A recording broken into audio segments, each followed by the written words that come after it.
হয়, আজি আমি খুমটাই সমষ্টি বিশেষকৈ ডিলিমিটেশ্যন হোৱাৰ পিছৰ পৰা আমি খুমটাইত সমষ্টিত আছোঁ। আজি খুমটাই সমষ্টিত পৰা আমি সংবাদমেল যোগেদি দুটামান কথা ক'ব বিচাৰিছোঁ। কথাটো এনেকুৱা, আপোনালোকে গম পায় যে আমাৰ যি চাহ জনগোষ্ঠী ভোটাৰ সংখ্যা সকলো গোলাঘাট জিলাতে বেছি আছে, অসমতে বেছি আছে, কিন্তু আমি খুব কমকৈ ধৰিছিলোঁ গোলাঘাট জিলাৰ ভিতৰত। গোলাঘাট জিলাৰ ভিতৰত আমি ধৰিছিলোঁ যিমানখিনি চব গোলাঘাট মানে চাহ জনগোষ্ঠী বাগিচা অঞ্চল নোহোৱাকৈ কোনো এখন সমষ্টিয়ে নাই। মানে আমি এটা আশা কৰিছিলোঁ যে গোলাঘাট জিলাৰ পৰা আমাৰ সমষ্টি এটাও নাই, আমাৰ চাহ জনগোষ্ঠী কেণ্ডিডেট এটাও নাই। আমি বিচাৰিছিলোঁ যে খুমটাই সমষ্টিত আমি এজন আমাৰ কেণ্ডিডেট দিবৰ কাৰণে আমি কৈছিলোঁ। আৰু খুব আজি এসপ্তাহ 15 দিনৰ আগত অসম চাহ মজদুৰ সংঘ জাতীয় সন্মিলন আৰু জাতীয় মহাসভাই তাৰমানে এখন সংবাদমেল দি তেওঁলোকেও মানে আদিবাসী কেণ্ডিডেট এজন বিচাৰিছিল। সেইটোও মানে নস্যাৎ হোৱা যেন আমি অনুভৱ কৰিছোঁ। কিয়নো আজি মুখ্যমন্ত্ৰী ডাঙৰীয়াক সংবাদ মাধ্যমৰ যোগেদি আমি জনাই আছোঁ যে আমাৰ চাহ জনগোষ্ঠী অধ্যুষিত অঞ্চল আমাৰ ভোটাৰ সংখ্যা 1,75,000 আছে, প্ৰায় 1,75,000 আছে, কিন্তু 1,05,000 প্ৰায় ভোটাৰ চাহ জনগোষ্ঠী সম্প্ৰদায়ৰ আছে। সেইকাৰণে আমি আচলতে ডিমাণ্ডৰ দৰে দাবী কৰিবলগীয়া হৈছিল। কিন্তু দাবীবিলাক বা আমি প্ৰথমতে আহ্বান কৰিলোঁ যে আমাক যাতে এইটো কথাটো আমাৰ যিটো নেকি আমি টিকেট বিচাৰিছোঁ, আমাৰ চাহ জনগোষ্ঠী সম্প্ৰদায়ৰ এজন লোকক বিচাৰিছোঁ, আমাক দিব লাগিছিল। কিন্তু কি হ'ল, টিকেটৰ কথাটো বাদেই দিয়ক, আমাৰ কথাবিলাক কোনো কাণ সাৰ নকৰিলে।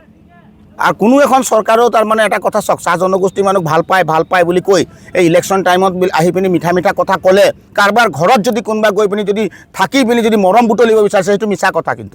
কিন্তু আমি কিন্তু এইটো কোনোবা এটা আলহী আহিছে কাৰোবাৰ ঘৰত থাকিছে বেলেগ কথা। চাহ জনগোষ্ঠী এলেকাবিলাকত আহি বিহু নাচা, চাহ জনগোষ্ঠী এলেকাবিলাকত আহি থাকা, এই পৰিৱেশত চাহ জনগোষ্ঠী বিক্ৰী নাযায়। চাহ জনগোষ্ঠীৰ মানুহবিলাক অলৰেডি শিকি গ'ল, পঞ্চায়ত ইলেকশ্যনত অলৰেডি নিৰ্ণয় ভূমিকা তেওঁলোকে দিলেই আৰু তেওঁলোকে দিব। গতিকে আমি ভাৰতীয় চাহ মজদুৰ সংঘ তথা বিভিন্ন চাহ বাগিচাৰ পৰা আমাৰ অহা খুমটাই সমষ্টিৰ পৰা প্ৰতিনিধিসকল আজি উপস্থিত আছোঁ। আৰু এটাই কথা আমি ক'ব বিচাৰিছোঁ, পিছত আমাক বেয়া পাই লাভ নাই। আমি আগতে কৈছোঁ, সময় থাকোঁতে শুধৰণি হ'ব লাগে। চাহ জনগোষ্ঠীৰ কেণ্ডিডেট এটা আমাৰ খুমটাই সমষ্টিত মুঠতে দিব লাগে। আমি বাৰম্বাৰ কৈ আছোঁ একেটাই কথা, পিছত আমাক উল্টা পুল্টা কৈ পিনি লাভ নাই যে কিয় এনেকুৱা বিৰোধ কৰিছা, কিয় কিবা কৰিছা, সকলোৱে ক'ব পাৰে। কিন্তু আমি এটা কথা কৈছোঁ, চাহ জনগোষ্ঠীৰ কেণ্ডিডেট আমাৰ খুমটাই সমষ্টিত আমাক লাগিব। এইকাৰণে লাগিব, আমাৰ ক'ব পৰা অধিকাৰ আছে।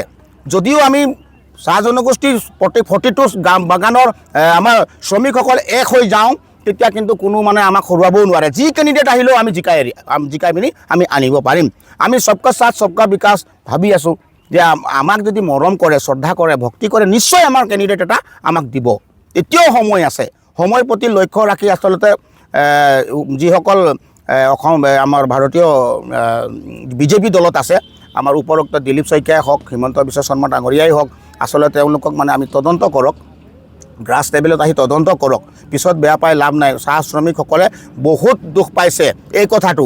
সমগ্ৰ অসমত চাহ জনগোষ্ঠীৰ ভোটাৰ নহ'লে চৰকাৰো গঠন কৰিবলৈ অসুবিধা হৈ যাব।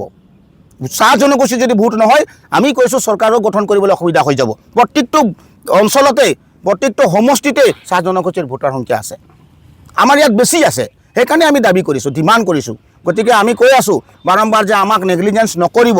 আমি আপোনালোকৰ সন্তান, আমি মৰমত বিচাৰিছোঁ, আমি সন্মান কৰিছোঁ, আমি আহ্বান কৰিছোঁ। ইমান কষ্ট কৰি আপোনালোকক যিটো চৰকাৰ আহে, যেতিয়াই আহে তেতিয়া আমাক যি কয় তেতিয়াই মানো। আমি কাকো বিৰোধ নকৰোঁ, কাকো বেয়াও নাপাওঁ আমি। কিন্তু আমি বিচাৰিছোঁ যে আমাৰ অধিকাৰ নাই নেকি, ৰাজনৈতিক দিশত আমাৰ কি অধিকাৰ নাই নেকি কথা ক'বৰ কাৰণে। সেইকাৰণে আমি যে সংবাদমেল যোগেদি আমি পুনৰ আমি আহ্বান জনাইছোঁ, যদিহে চাহ জনগোষ্ঠীৰ প্ৰতি মৰম আছে, শ্ৰদ্ধা আছে, নিশ্চয় আমি এই অঞ্চলত আমি দেখি পাম চাহ জনগোষ্ঠীৰ কেণ্ডিডেট এজন।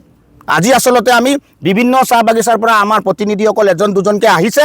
পৰৱৰ্তী সময়ত আমি গণসমাৱেশ যেতিয়া পাতিম, তেতিয়া কিন্তু সমগ্ৰ খুমটাই সমষ্টি আমি একত্ৰিত কৰিব পাৰিম আৰু একত্ৰিত কৰিমেই। খুব সোনকালে আমি মানে এইটো গণসমাৱেশ খুমটাইতো পাতিম আৰু আমাৰ পোৰা বাংলা ফিল্ডতো পাতিম, অতি শীঘ্ৰে আমি পাতিম। এইকাৰণে পাতিম, আমাৰ কথা যদি কোনোবা নুশুনে, আমিও কাৰো কথা এতিয়া শুনিবলৈ নাই। চিধা কথা। আমাক যদি কোনোবা, আমি কৈ আছোঁ, মৰম কৰিছোঁ, শ্ৰদ্ধা কৰিছোঁ, ভক্তি কৰিছোঁ। আজি চৰকাৰ গঠন কৰিবলৈ চাহ জনগোষ্ঠী সমূহে যি ধৰণে নিৰ্ণয় ভূমিকা পালন কৰিলে, কিন্তু আজি আপোনালোকে চাওক, যিয়ে কয় তাকে মানে। আমাৰ মানুহ সহজ সৰল মানুহ, যেতিয়া আপোনালোকে যি কয় তেতিয়াই মানিছে। কিন্তু কিয় আমাৰ চাহ জনগোষ্ঠীক প্ৰতাৰণা কৰা হৈছে, কিয় আমাৰ চাহ জনগোষ্ঠীৰ মানুহক ইমান ডাঙৰ ডাঙৰ আমাৰ অসম চাহ মজদুৰ সংঘৰ জাতীয় সন্মিলন, জাতীয় মহাসভাকো নেগলিজেঞ্চ কৰিলে, তাৰমানে আমাকো নেগলিজেঞ্চ কৰিছে। গতিকে আমি পুনৰ আজি সংবাদমেলৰ যোগেদি এটাই কথা স্পষ্ট কৰিছোঁ, পিছত বেয়া পাই লাভ নাই। আগতে আমাৰ লগত যিটো আমি ডিমাণ্ড আছে সেই ডিমাণ্ড কিন্তু ফুলফিল কৰিব লাগিব। আৰু আমাৰ সকলো চাহ জনগোষ্ঠীৰ ৰাইজক সবকা সাথ সবকা বিকাশ এই কথাটো যে কৈছে, আমাক মৰম কৰক, আমি মৰম কৰিছোঁ, আমাক মৰম কৰক। প্ৰত্যেকবাৰ আমি 70 বছৰ হৈ গ'ল চবকে ভোট দি আছোঁ, একবাৰ আমাক দিয়ক।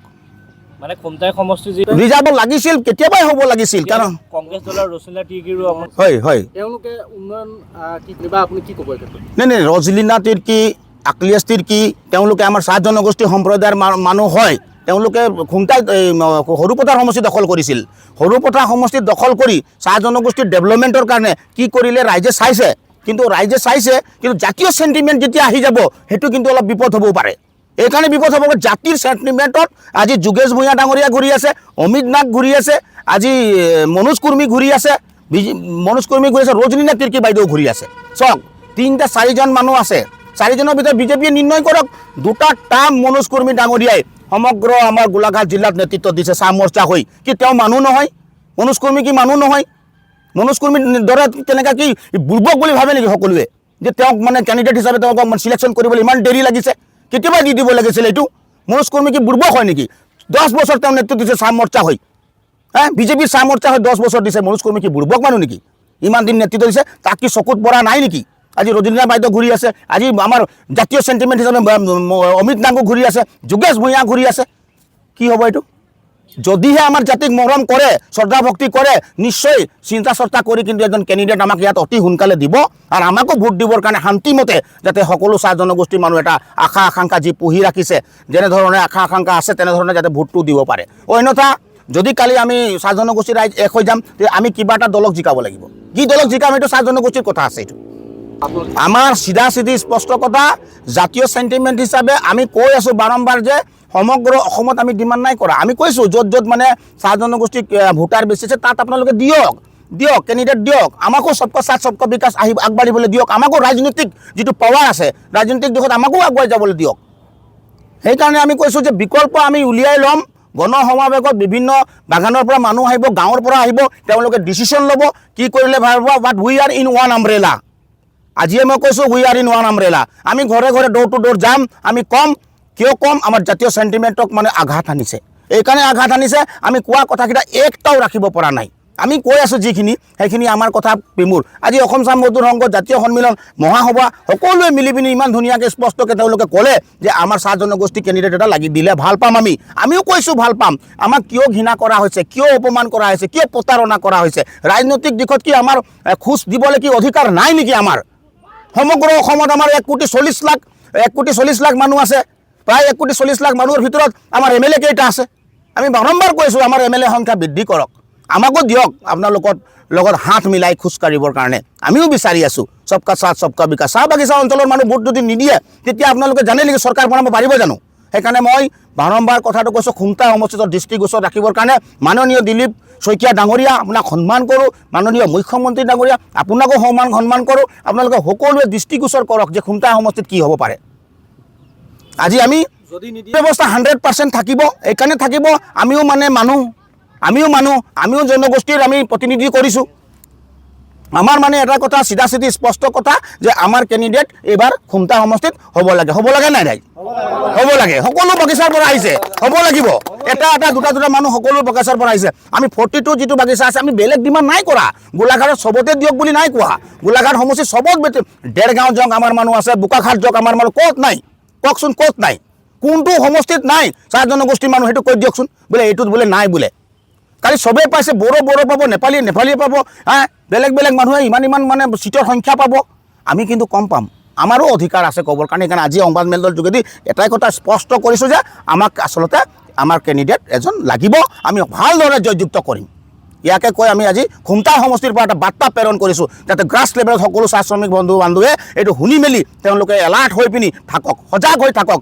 আমি পৰৱৰ্তী সময়ত যাম তেওঁলোকৰ কাষত।